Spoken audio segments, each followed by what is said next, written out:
We're back on the rails, this time heading north from the Spanish Revival arches of Los Angeles Union Station. We boarded the Coast Starlight for a 1,377-mile trip to Seattle. 2 days, one train, and views that never quit. Good morning from Los Angeles area. Welcome to my YouTube channel, or welcome back to my YouTube channel, whichever it may be for you. We're on the Coastal Starlight this morning, headed out of Los Angeles. I didn't have time this morning to get a intro done at the station, which was the plan, but that's another story. Anyway, follow along. We'll see how the trip goes the rest of the day and get you some more information about riding the Coast Starlight. Commissioned in 1933, Union Station was built to consolidate 3 separate terminals operated by Southern Pacific, Union Pacific, and Atchison, Topeka, and Santa Fe railroads. It officially opened in 1939 after a lavish 3-day celebration attended by over 500,000 Angelenos, costing about $11 million. It was designated a Los Angeles Historic Cultural Monument in 1972 and added to the National Register of Historic Places in 1980. Today, it serves as a major hub for Amtrak, Metrolink, Metrorail, and regional buses, welcoming over 110,000 passengers on a daily basis. Hi, good afternoon, ladies and gentlemen. This is Gabriel here at the dining car. Supposed to be holding at 12 o'clock flight reservation.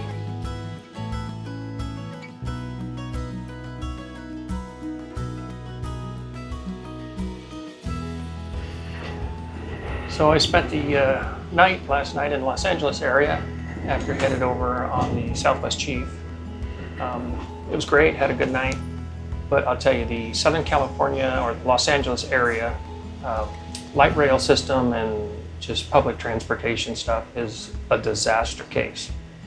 I mean, my son and I didn't have any trouble getting to the station at Union Station, and then went down to try to buy a ticket for the Metrolink. Well, apparently the Metrolink, the Metrorail, and the Metro Bus are all different. They're all different companies. They kind of don't even talk to each other, even though they all kind of share the name. So they don't have a lot of clear information around. We got off the train, went down underneath at Union Station in the tunnel, walked over 2 ramps or 2 tracks, and there were some ticket booths there. So we looked at those, read through them. It's very clear. Bought tickets, got on the Metrolink, and the guy on the Metrolink says, "Nope, we don't take those tickets. Our tickets are all the way in Union Station." So you have to walk all the way down the underground tunnel to this, actually in the station, to get the Metrolink stuff, because they're not related to Metrorail, even though Metrolink and Metrorail all run on the tracks. It's kind of strict. Then on the way back this morning, we're trying, we planned ahead. Now we understood, okay, here's this process. We understand the process. And we were trying to purchase tickets for the Metrolink this morning. Had no problem buying the tickets. Looked at their schedule from the app, looked at their schedule online, had our train picked out, knew exactly what time it was supposed to leave. Get up there, no train. I have no idea why. All their schedules say the train comes at a particular time. That's what we planned for. Couldn't find the train, never showed up. Now we were worried about missing our northbound Coast Starlight train. It's going to leave out of Union Station, and that's where we were headed. So the next train, which happened to be an Amtrak train that also services Metrolink customers, I know that's also confusing. Anyway, it arrived about 30 minutes later. We jumped on that. It pulled into Union Station 2 minutes before the Coast Starlight was scheduled to leave. We got off real quick, ran down the tunnel. Fortunately, our train was literally 2 tracks over, ran back up the tunnel. They had actually already closed and locked all the doors. And, I was a little bit behind. My son was ahead of me, talked to them. One of the people working on the platform actually unlocked the door of the train from the outside and let us jump in, shut the door, and the train left. That's how close we were to missing this train because of the bad information that we got. It's an interesting story. It would have been great if we could have videotaped the whole thing, because that would have been some really good reality TV. Nothing planned, just a disaster. Anyway, it worked out, and we're on the train right now headed to Seattle.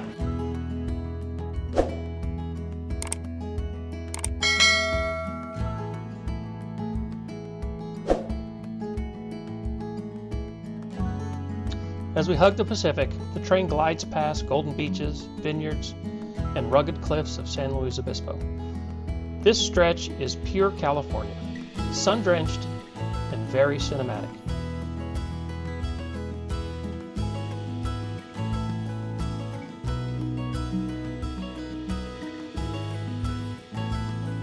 San Luis Obispo, often affectionately called SLO or SLO, is a sun-drenched gem on California's central coast.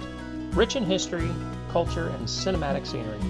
It's one of the oldest communities in California, founded in 1772 by Father Serra, who established Mission San Luis Obispo de Tolosa, still standing today as a centerpiece of town.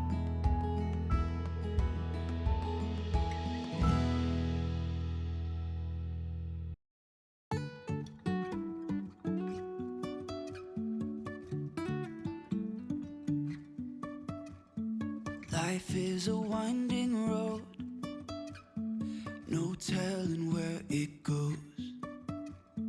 Driving through days and nights, won't stop for traffic lights. We are out here in San Luis Obispo, just enjoying the fresh weather. It's a fresh air stop / smoke break, so unfortunately we don't have enough time to make it into this little town back here and walk around, but we do have enough time to catch the fresh air, look around, and wander the station area a little bit. So that's been really nice, and we're just enjoying the break here. The city was home to the world's first motel, built in 1925, and still embraces its quirky, pioneering spirit. Festivals, wine tastings, and outdoor tours make it a year-round destination, especially in the shoulder seasons when the weather is perfect and crowds are light.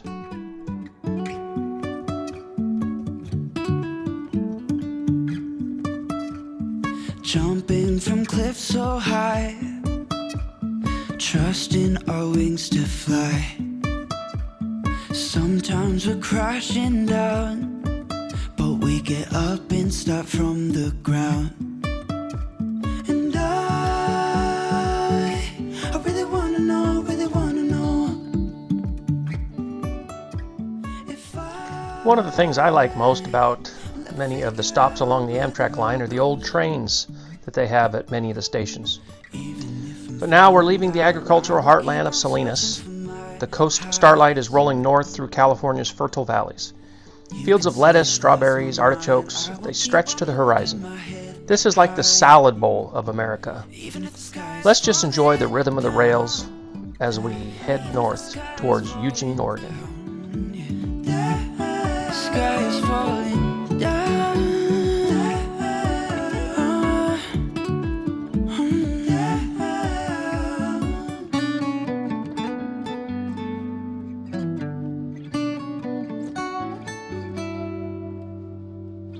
Even if the sky is falling down, even if the sky is falling down. Towering at over 14,000 feet high, this snow-capped volcano is a showstopper, Mount Shasta. Sacred to indigenous tribes and beloved by all rail photographers, it's one of the most iconic peaks in the West. Klamath Falls is known as the gateway to Crater Lake and a hub for outdoor adventure. The sapphire waters and alpine air are unforgettable. Crossing into Oregon, the scenery softens into rolling valleys and sapphire lakes. The Coast Starlight climbs to over 5,000 feet through the Cascades. The forests thicken, the air cools, and the scenery turns emerald.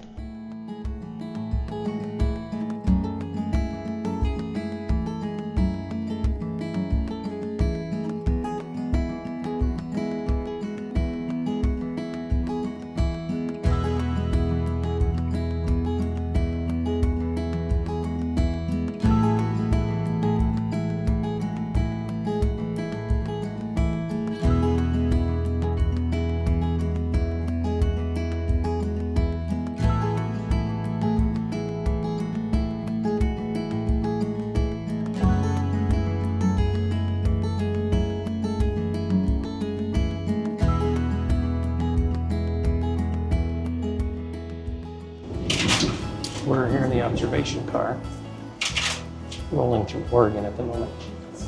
You know, it's kind of funny how a lot of people just don't either care or feel like they should listen to or follow simple rules.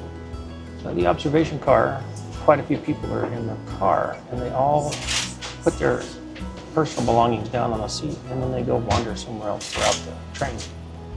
You're not supposed to reserve seats. And if you're in a seat that holds 3 or 4 people, you're supposed to allow 3 or 4 people to sit there.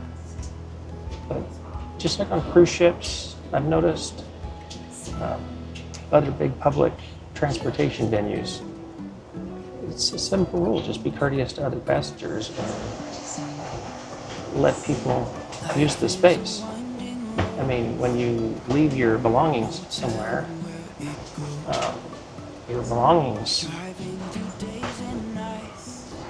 don't really care what the view is. So I've been sitting here for 10 minutes. Nobody's there. Just a bag of stuff sitting there. If somebody else comes by, I'll be more than happy to help them move the bag somewhere out of the way because we need to let everybody enjoy the journey. Even if I'm falling down, I will keep on searching for my highs. You can say I lost my mind, I will keep on holding my head high. Even if the sky is falling down. Now we're getting back into my kind of scenery. I really enjoy the large trees and all the green. I'm not really a desert person. Jumping from cliffs so high, trusting our wings to fly. Sometimes we're crashing down. Eugene, Oregon, a vibrant college town, cultural hub, and home to the University of Oregon. It has a thriving art scene. Eugene welcomed us with many murals, music, and neat places to visit and shop. We had about 20 or 30 minutes at this stop, so we got off, explored quite a bit, saw some more old trains. You even had plenty of time to get a bite to eat to take on the train with you. It was a perfect pause before the final push to Seattle. You can say I lost my mind, I will keep on holding my head high.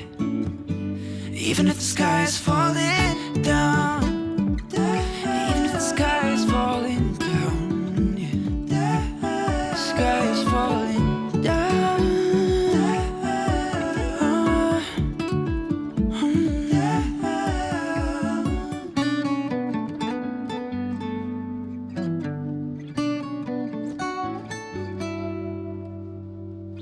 Even if the sky is falling down, even if the sky is falling down, yeah. The sky is falling down.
As the Coast Starlight glides into Portland, Oregon, we arrive at one of the Pacific Northwest's most iconic rail landmarks, Portland Union Station. Originally opened in 1896, this Romanesque revival masterpiece sits proudly in the heart of the city's Old Town Chinatown district, just steps away from the Wilmette River.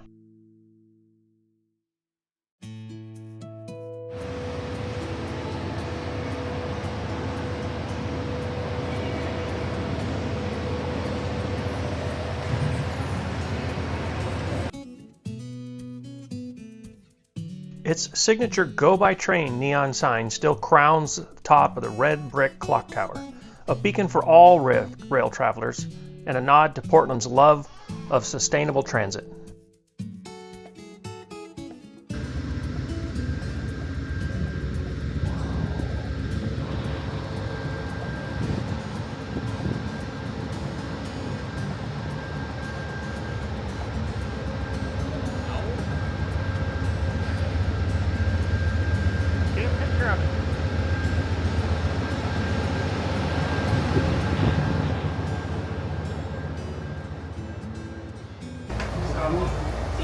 We're leaving Portland. Anybody get on at Portland? Anybody go to Portland? Just traveling through Portland. It's a pretty cool town. I like Portland. We have a 2 or 3 hour layover. You look out towards the back, towards the right side, towards the back, you see the top of Mount Hood, which is the northernmost volcano in Oregon.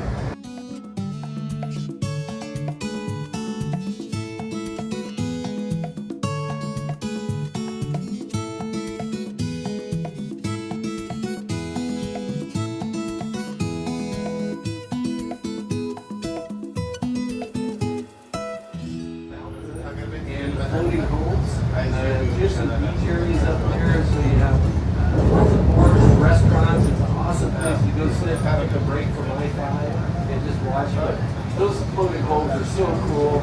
You know, when they built it, it used to be cheap living, right? You live like that.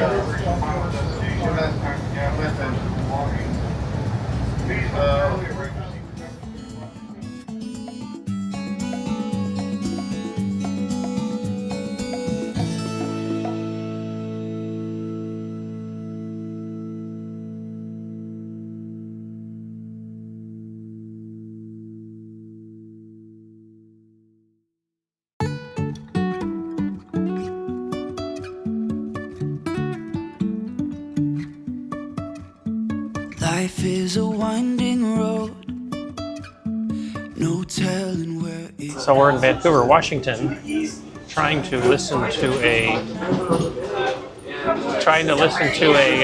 narration from the Park Service, and the lady without the microphone sitting over here is the loudest in the room, and she's just having a general conversation. So we can't actually hear the parks guy.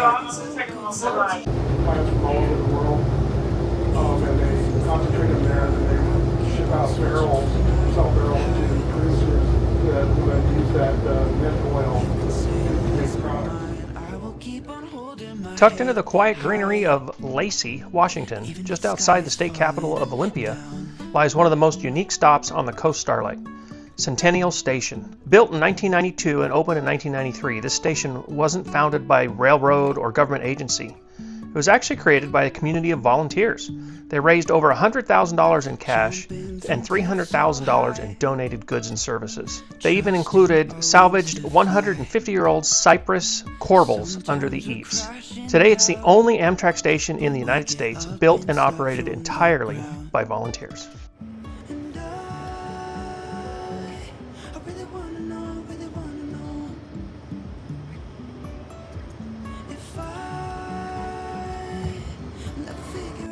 As this trip winds down, why don't you do me a favor and leave a comment about where you've been on Amtrak. I hope to see you again soon. You can say I lost my mind.